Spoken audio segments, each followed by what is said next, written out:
vous voulez enterrer la mafia. Or, il faut dire qu'il y a une mafia qui a ajouté une candidature parce qu'elle était préparée elle a organisé un grand complot. Créer une deuxième candidature, provoquer l'élimination de l'UPC pour faire passer notre parti politique, à qui il devait, depuis la présidentielle, il lui avait promis deux choses. Vous voulez parler du PCRN? C'était les gens, mais assumés. Il lui avait promis deux choses, pour qu'il n'aille pas, pour qu'il ne soutienne pas le contentieux post-électoral présidentiel. Sur la table de la mafia, il y avait deux rémunérations. Pour qu'il ne soutienne pas le contentieux, il voyage.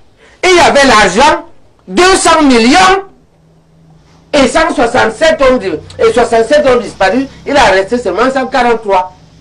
Et il y avait que, on va lui donner un parti, disons 3. Vous assumez vos déclarations? Oui, j'assume. D'accord. Et il y avait qu'on va lui donner un parti, qu'on allait déterrer, on lui a donné.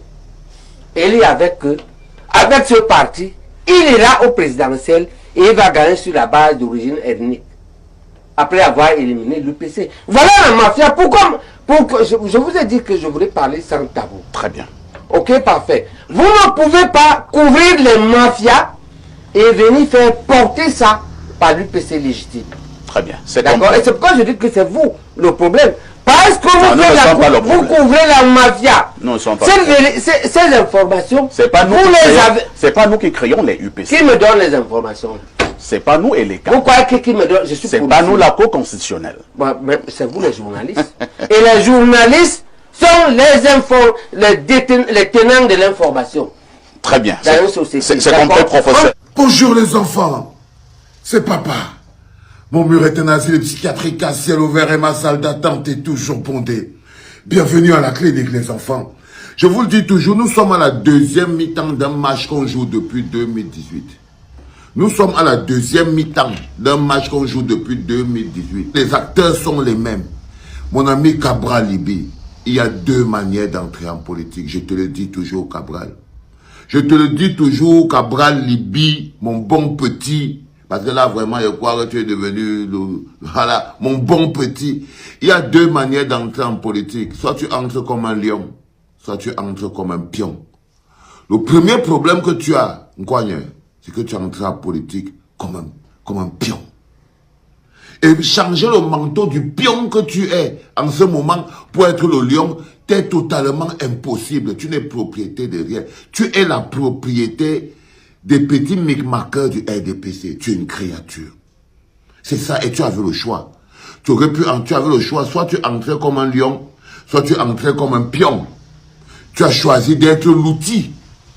Tu as choisi d'être un outil, un pion entre les mains de la conservation du pouvoir. C'est un choix que tu as fait de manière personnelle. Et ce que tu reçois de ce choix aujourd'hui, ce ne sont que les conséquences. Quelqu'un qui n'a pas fait ce process ne peut pas se retrouver avec ce type d'accusation. Non, pas du tout. Pas du tout. Tu vois le petit Emilia Atana, il est petit comme toi, Cabral Libi. Emilia Atana est jeune comme toi. Emilia Atana est entré en politique comme un lion. Il est parti, il a fait le rang. Il a légalisé son parti politique, il a fait tac, tac, tac, il a pris. Il mange ses graines d'arachide, il ne rêve pas du Hummer, il ne rêve pas du 4x4 Prado et tout et tout. Il fait le travail politique. Le petit Emilia Atana qui est là-bas. Mais toi, tu voulais trop le 4x4. Tu voulais trop les attributs au point où tu es devenu un petit pion. Ce que le gars est en train de dire, Jean Baïbek, pour ceux qui ne comprennent pas, je le traduis très bien. Cabral Libi est un pion qu'on aurait donc fabriqué pour aller déloger l'UPC dans l'Union Ekele. C'est-à-dire que l'essentiel, le rôle, pourquoi il a été créé, c'était pour enlever l'UPC dans l'Union Ekele. Mais ce qui est dit et qui est plus grave, qui justifie pourquoi vous voyez qu'il avait changé la bouche 10 fois. On est passé par l'opposition à gagner l'élection, on était en 2018. C'est Cabral Libi toujours avec sa bouche. Ça veut dire que c'est un mot-là que trop de famine, trop d'ongémé. Il ne faut pas être très pauvre dans la vie. Mais le problème avec la pauvreté, c'est que même quand on te donne déjà un peu d'argent, tu comprends que la richesse n'était pas l'argent. Et oui, le problème quand tu es pauvre, c'est que tu veux les Prado, tu veux les vestes, tu veux les costumes. Tu crois que c'est ça qui est la richesse. Ce sont les apparences.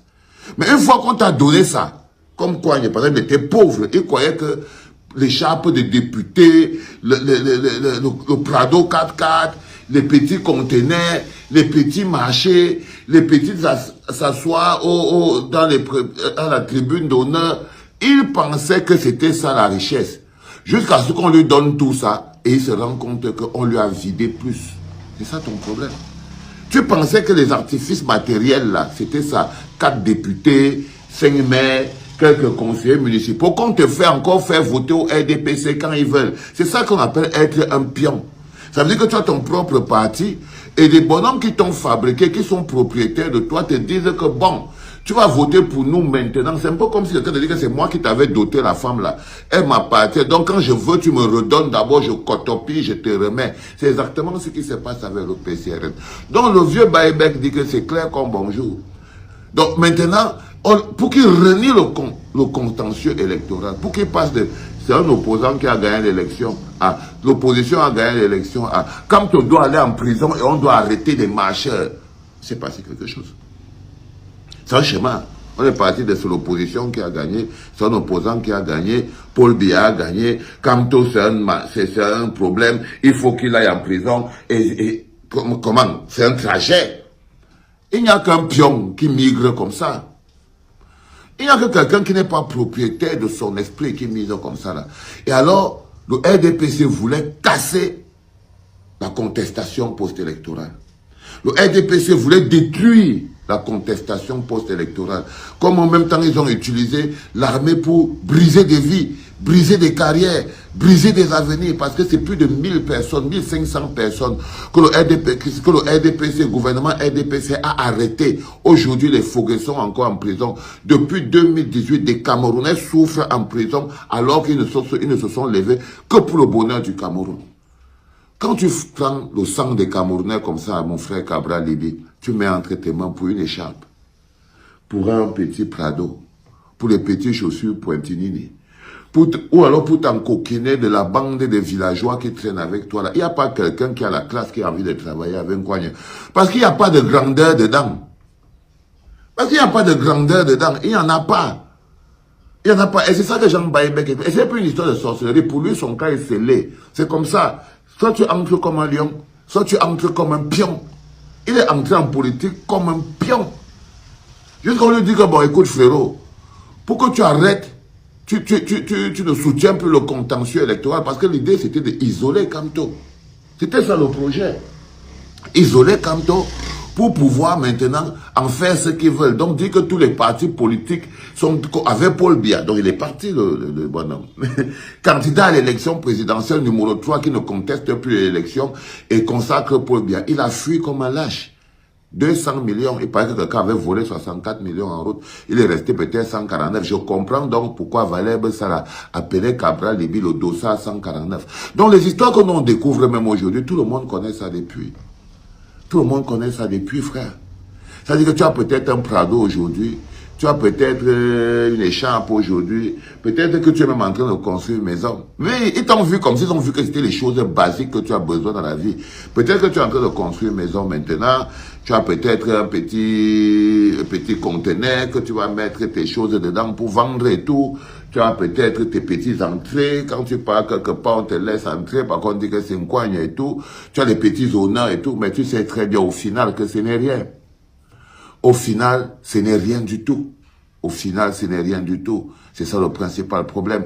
Donc, tu es entré en politique comme un pion, 200 millions, pour abandonner le contentieux électoral, pour abandonner le peuple à son propre sort. Tu avais fui là comme un animal, tu es parti te cacher quelque part en Europe.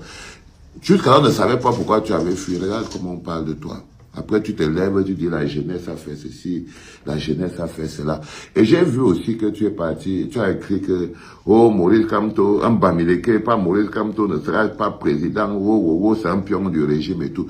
Après, tu dis que tu n'as pas écrit. Ça, c'est le problème des gens qui utilisent de faux comptes. Là, c'est les gens qui ont les faux profils. Là, tu es tombé dans le piège de l'utilisation abusive du faux profil. C'est ça, Cabral Libi. Tu es tombé dans le piège de l'utilisation abusive du faux profil. Et tu croyais que tu étais sur un de tes faux profils alors que tu étais sur ton profil officiel. Le bonhomme qui a fait la capture d'écran là a dit que si tu veux, tu l'amènes à l'antique. Pourquoi c'est que quelqu'un monterait tout un truc pour juste écrire que tu te prends pour qui? Ça, c'est ton niveau là-bas. C'est ton niveau là-bas, quoi. Ton niveau, c'est où? C'est de ça qu'il s'agit. Charbonnage début de la semaine. Rendez-vous le 31 du mois de mai, place de la République. Rendez-vous le 31 du mois de mai, place de la République. Rendez-vous le 31 du mois de mai, place de la République. Je vous ai annoncé que c'est le seul et unique meeting qu'on va avoir en diaspora. Donc tous ceux qui sont partout dans le monde, États-Unis, Canada, Japon, patati, convergez tous vers Paris, parce que c'est là où on va aller donner à M. Maurice Kamto tout ce qu'on veut, tout ce qu'on a. Chacun amène ce qu'il a. Et les colas, et les bitacolas, les petits trucs attachés, les petits trucs. Amenez tous les choses des ancêtres. Venez avec ça. On va déposer ça entre les mains de Maurice Kamto pour qu'il rentre avec ça au pays pour aller faire le travail. C'était papa, les enfants. Ouais. Comment tu peux aussi regarder une vidéo sans t'abonner? Abonne-toi! Surtout clique sur la cloche de notification. Ça, c'est la page de Buzz. Si tu veux être au courant des buzz et toutes les actualités au 237, abonne-toi et clique sur la cloche de notification. Partage aussi pour m'encourager. Surtout, si tu as quelque chose à dire, papa, lâche un commentaire.